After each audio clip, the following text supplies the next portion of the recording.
President Obama is on his way to upstate New York right now, where he'll be pushing his proposal to lower college costs. Let's bring back our gaggle, Luis Miranda, Shira Toeplitz, Maddie Deppler. Luis, again, I'll start with you. This is your administration. He's pushed this issue of college costs and the high cost of this, and he's not asking Congress for money. He's trying to shine a spotlight on it.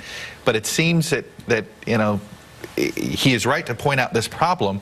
But the problem is, quote unquote, us in society. We keep rewarding the expensive institutions, don't we? It's true, and it's a terrible situation because what you have is college is getting more and more expensive, even as we see that more and more jobs that are being created in this economy are going to require a college education. You can't get by just on a high school degree anymore. And so that's why this is so important. But what's important here, too, is that this is a good effort at trying to get bipartisanship. You have a lot of Republican governors and Republican members of Congress who support the type of innovation and competition.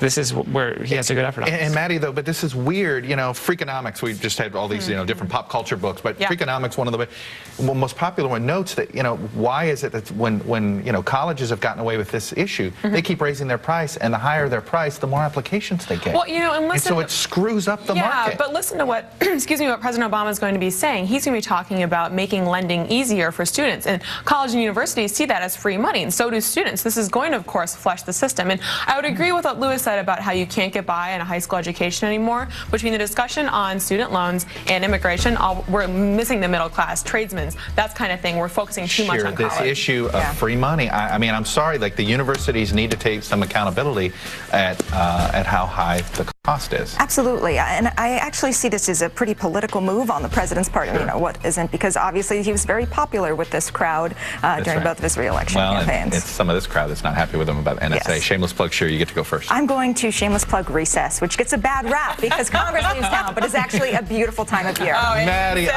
it's a great time to be in D.C. when they're not. Shameless plug, my colleague Josh Culling, his beautiful wife Sally welcomed their first child last week. I want to just say congratulations to them. And Luis. The National Museum of American History has a great exhibition coming up on the 50th anniversary of the March on Washington. Well, it is a good segue for me because that's it for this edition of the Daily Rundown.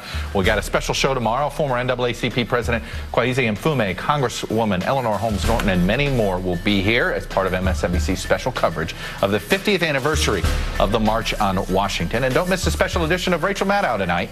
She's live from North Carolina on the impact of the new voting rights laws there. That's tonight, 9 p.m. Eastern, right here on MSNBC.